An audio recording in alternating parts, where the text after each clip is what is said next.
আসলে আজকে আমরা কোনো ফর্মাল মিটিং হিসেবে ডাকি নাই, আপনাদের সঙ্গে দেখা সাক্ষাৎ হওয়া, কেমন আছেন এইটুকুই, কোনো ফর্মাল মিটিং এর জন্য ডাকা হয় নাই আর কি। কেমন আছেন আপনারা?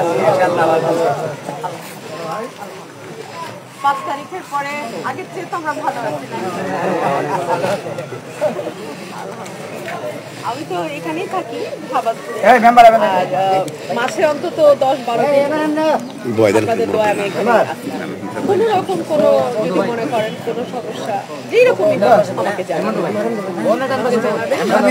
আমি আমার সর্বোচ্চ চেষ্টা করব।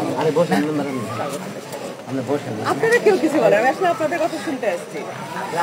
আপনার অপেক্ষায় আমরা বসে রয়েছি, আপনার প্রিয় আছে সবাই আছে,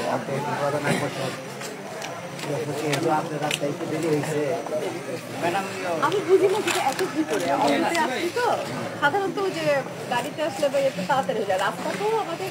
আমি দেখলাম পুরো বাংলাদেশে অনেক জেলায় আমার আমার কাজে আমি এরকম খারাপ যোগাযোগ ব্যবস্থা, এই ব্রাহ্মণবাড়িয়ার যে অবস্থা দেখছি, এটা কিন্তু আমি অন্য কোনো জেলায় আমি এরকম দেখি। আমি খুলনা বিভাগে গেছি, আমি বরিশালে গেছি, আমি রাজশাহীতে গেছি, চট্টগ্রামে গেছি, সিলেটে গেছি, কিন্তু এই যে নরসিংদীর পর থেকে রাস্তা, পুরো নরসিংদী থেকে রাস্তা ভাঙা আরম্ভ হয়েছে, পুরো ব্রাহ্মণবাড়িয়ার অবস্থা। আগে আমি 18 সালের দিকে আসতাম, 2.5 ঘন্টা মতো লাগতো আমার, 7টায় রওনা হলে 9টা 9:30টায় পৌঁছে যেতাম। এখন কিন্তু 3.5-4 ঘন্টা, 4.5 ঘন্টাও লাগে, সময় 4.5 ঘন্টাও লাগে। বালুর ট্রাক তো সরাতে আপনি পারেন নাই, তো কেন আপনি ফজলুর রহমান সাহেব আজকে দর্শকের উপরে খেপে গেলেন বিএনপির নাম করে? বিএনপির একজন নেতা পরিচয় দিয়ে আপনি যখন বালুর ট্রাকের প্রশ্ন করেছে একজন দর্শক, সেটাকে সহ্য করতে পারেন নাই, আপনি সাথে সাথে তাকে রাজাকার আলবদর বানিয়ে দিলেন। এটাই প্রমাণ করে আওয়ামী লীগ এই একই চরিত্র অবলম্বন করত, আর আজকে আপনি করছেন এবং করার কারণে বিএনপিকে ক্ষতিগ্রস্ত করেছেন ফজলুর রহমান সাহেব। একজন সাধারণ নাগরিক যে কোনো প্রশ্ন রাজনীতিবিদের কাছে করতে পারে, জানতে চাইতে পারে, আপনি সদুত্তর দিবেন, কিন্তু কোনো সাধারণ নাগরিকের প্রশ্নের উত্তর না দিয়ে তাদেরকে রাজাকার বানানো, আলবদর বানানো, আলশামস বানানো কিংবা জামাত শিবিরের ট্যাগ লাগানো, এটা সম্পূর্ণ রাজনৈতিক আদর্শ পরিপন্থী কাজ, এবং এটা করেই শেখ হাসিনার পতন হয়েছে। আর আপনারাও এই একই কাজ করে বিএনপির পতন ঘটানোর জন্য উঠে পড়ে লেগেছেন। আমার কাছে মনে হচ্ছে কারো না কোনো ষড়যন্ত্রের ফাঁদে পড়েছেন এবং কোনো ভিনদেশী কোনো একটা এজেন্সির হিসাবে কাজ করছেন, না হয় এ ধরনের আচরণ ফেস দ্য পিপলে আপনার মাধ্যমে হওয়াটা কোনোভাবে সমীচীন হয়নি। অ্যাডভোকেট ফজলুর রহমান সাহেব বাংলাদেশের একজন বিএনপি দলীয় রাজনীতিবিদ, যদিও তিনি এর আগে আওয়ামী লীগের রাজনীতির সাথে সম্পৃক্ত ছিলেন। বর্তমানে বিভিন্ন টক শোতে আলোচনায় তিনি আসছেন, কিন্তু তার আলোচনা এবং বক্তব্য শুনলে মনে হচ্ছে কোনো একটি পরিকল্পনা নিয়ে বিএনপিকে ক্ষতিগ্রস্ত করার জন্যই লোকটিকে কেউ না কেউ মাঠে নামিয়েছে। আমি সাধারণত ব্যক্তিগত কারো বিষয়ে কথা বলতে চাই না, কিন্তু আমি যখন দেখছি যে এত পরিমাণ বেড়ে গিয়েছে তার আলোচনা এবং তার কার্যক্রম, যে কার্যক্রমগুলো বাংলাদেশের মানুষের চিন্তা চেতনা, ধ্যান ধারণার সম্পূর্ণ বিরোধী হয়ে যাচ্ছে, তখন কিছু কথা না বললেই হচ্ছে না। আপনারা জানেন গতকালকে ফেস দ্য পিপলে এক ভদ্রলোক বিদেশ থেকে প্রশ্ন করেছিলেন ফজলুর রহমান সাহেবকে, 15 বছরে বালুর ট্রাক সরাতে পারেনি বিএনপি, এই ধরনের একটি মন্তব্য তিনি করেছিলেন। কিন্তু সেই বালুর ট্রাকের 15 বছরের প্রশ্ন শোনার সাথে সাথে এবং তার আগেই তার এই বক্তব্যগুলো শুরুর মাঝখানেই তারা একে অপরের সাথে এমনভাবে কাদা ছড়াছড়িতে লিপ্ত হচ্ছিল, বিষয়টা দেখে আমার চরমভাবে খারাপ লেগেছে। আমি যখন দেখেছি একজন দর্শক তিনি তার জায়গা থেকে প্রশ্ন করবেন এবং সেই প্রশ্নটা শুধুমাত্র বালুর ট্রাক নয়, যে কোনো ইস্যুতে তিনি প্রশ্ন করতে পারেন। একজন রাজনীতিবিদের কাজ হচ্ছে সেই প্রশ্নগুলো সুন্দর মতো শুনে সেটার প্রতি উত্তর সুন্দরভাবে দেয়া। আপনি কখনোই আওয়ামী লীগ যে আচরণ করেছে একই আচরণ আপনি কখনোই করতে পারেন না। একজন দর্শক হচ্ছে বাংলাদেশের সকল মানুষের। আমি আজকের এই জায়গায় পৌঁছেছি আমার দর্শক, আমার ফলোয়ার, আমার ভালোবাসার মানুষদের কারণেই।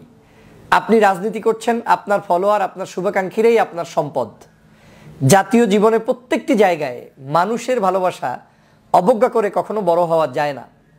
গতকালকে দেখলাম যখনই তিনি এই প্রশ্নটি করেছিলেন যে এই জায়গায় কি ভূমিকা পালন করেছেন, এবং কাউয়া কাদেরদের মতো কিছু লোক বের হয়েছে যারা এখন বিভিন্ন জায়গায় বিভিন্ন ধরনের কার্যক্রম করছে, কিন্তু তারা মূলত দলের ক্ষতি করছে, এরকম কিছু বিষয় বোঝানোর চেষ্টা করেছিলেন সেই দর্শক। কিন্তু তাকে এমনভাবে সেখানে গালিগালাজ করা হলো, আল বদর, আল শামস, রাজাকার, তারপরে জামাত শিবির, তারপরে মানে কি বাকি রাখে নাই। মানে শেখ হাসিনা যে ভাষায় বলতেন কিংবা আওয়ামী লীগের কোনো নেতাকর্মী যে ভাষায় বলতেন, ঠিক একই ভাষার চাইতে আরও 10 গুণ বেশি ভাষা ব্যবহার করে সেই ব্যক্তিকে ফেস দ্য পিপলে ওই ভদ্রলোক জনাব অ্যাডভোকেট, যার কথা এখন আমি বললাম, ফজলুর রহমান সাহেব, তিনি তাদেরকে প্রতি উত্তর দিলেন এবং তাকে সেখানে হেনস্থা করলেন এবং তিনি এক প্রকার সেখান থেকে উঠে পালিয়ে যেতে চাইলেন, যে কোনোভাবেই তিনি টকশো আর করবেন না, তিনি চলে যাবেন। দাঁড়িয়ে গেলেন, ক্যামেরা অফ করলেন, আবার বসানোর চেষ্টা করা হলো, তাকে বসিয়েছে যে কোনো মূল্যে ফেস দ্য পিপলের সাগর ভাই।